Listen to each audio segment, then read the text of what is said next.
Cell division ना हो, cell विभाजन ना हो या फिर कोशिका विभाजन ना हो। कोशिका विभाजन करवाने में सबसे ज्यादा अगर किसी का एनरोलमेंट होता है, या फिर सबसे ज्यादा वर्क किसी का होता है तो किसका होता है? सेंट्रोसोम का होता है। बात समझ में आई? सेंट्रोसोम में जब सेल डिवीजन होता है तो ऐसे सेंट्रोसोम ग्रो करता है, ग्रो करने के बाद यहाँ पे निकलता है एक स्पिंडल फाइबर। क्या निकलता है? Spindle fibre. वो स्पिंडल फाइबर एक सेल्स को अपनी तरफ पकड़ के खींचता है, दूसरी वाले सेल्स को अपनी तरफ। जब हम सेल डिवीजन पढ़ाएंगे तो हम सेंट्रोसोम को पढ़ाएंगे। बस अभी आप इतना जानिए कि सेल डिवीजन करवाने में सबसे ज्यादा जरूरी जो कंपोनेंट होता है, जो सेल के ऑर्गेनल्स होते हैं, वो क्या होते हैं? सेंट्रोसोम होते हैं। इतनी बात समझ में आई? अब इसके पास लाइसोसोम हो गया। न्यूक्लियस क्या होते हैं? न्यूक्लियस हमने बता दिया, न्यूक्लियस में प्रेजेंस होते हैं डीएनए। क्या प्रेजेंस होते हैं? डीएनए।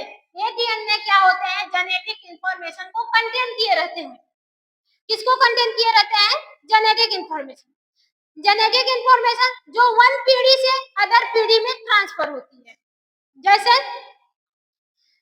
अभी हम लोग का जो हाथ, पैर, नाक, आँख, कान है वो मम्मी पापा की तरह मैच करता है। किसकी तरह मैच करता है? मम्मी। देखो बच्चे होते हैं ना, जो दादी लोग होती है वो तुरंत बता देती है, अरे बाप रे इसकी आँख पापा की तरह है, इसका जो फेस है वो मम्मी पे गया है, ये गोरी अपने मम्मी को, ये काला हो गया तो काला अपने पापा को पड़ी है। यही होता है। अगर हाथ पैर सब कुछ देख के बता देती है, ये वाला ऑर्गन इसकी मम्मी की तरह, वो खड़ी अपने मम्मी की तरह होती है, बात अपने मम्मी की तरह करती है, चलने वलने में दिमाग उसका मम्मी की तरह, पापा की तरह वर्क करता है। डिफरेंट डिफरेंट टाइप की एक्टिविटियां होती है जिसको देखकर वो आइडेंटिफाई करते हैं कौन सा जो चीजें हैं इसकी मम्मी मैच कर रहा है और कौन सी चीजें इसके पापा मैच कर रही है। होता कैसे है?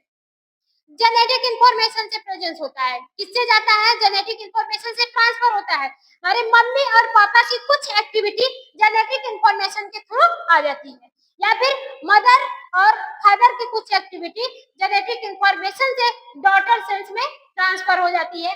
कैसे होती है? कब पढ़ाएंगे? सेल डिवीजन में पढ़ाएंगे। देखो बात समझ में आया कि नहीं आया? सेल डिवीजन में आपको अच्छे से पता चल जाएगा। फिर इसके बाद सेंट्रोसोम हो गया, न्यूक्लियस हो गया। अब एक गोल्गी बॉडी होगा, एक बच्चा आपका इंडोप्लाज्मिक रेटिकुलम। इसको साफ कर दे, इसको साफ कर दे।